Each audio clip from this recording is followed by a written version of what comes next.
ఆయన పరిశుద్ధుడు.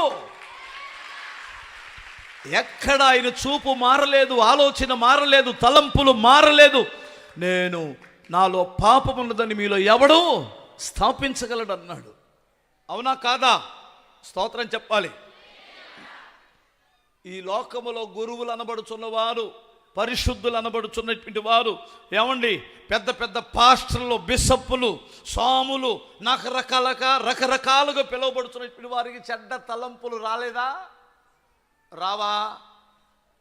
రావు అంటే ఆడు పచ్చి అబద్ధికుడు అని అర్థం. ఒకే ఒక పరిశుద్ధుడున్నాడు, ఆయన సృష్టికర్త అయిన యేసు. ఆయనలో ఇంకొక గొప్ప విషయం ఉందో చెప్పనా? ఇంత పరిశుద్ధుడు కదా, పాపిని దేవుడి దగ్గరికి తీసుకున్నాడు.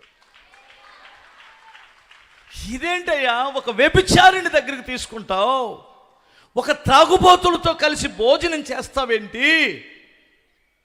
వ్యభిచారులతో కలిసి నువ్వు భోజనం చేస్తావేంటి? అసలు ఏంటి నీ ఉద్దేశం అని శాస్త్రులు పరిశీలి అడిగితే ప్రభు ఏమన్నాడు తెలుసండి? పాపాన్ని ద్వేషిస్తాను కానీ పాపిని ప్రేమిస్తానన్నాడు. ఏం మాట అండి అది!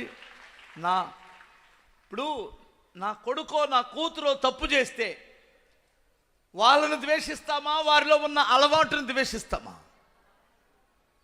నా కొడుకు మారితే అంతే చాలయ్యా, వాడు మందు మారితే చాలయ్యా, వాడి కొరకు ఏదైనా చేస్తానయ్యా అంటారు. అంటే ఇప్పుడు నువ్వు ఎవరిని?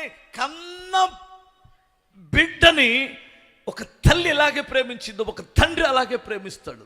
మిగతా లోకం ఏమంటుంది? వాడు మాన్యా కానీ వీళ్ళు మానరు అంటే నిందించడం. ఆడు తాగుబోతే ఎదవా, ఈడా పనికి మానలాడు అంటుంటారు.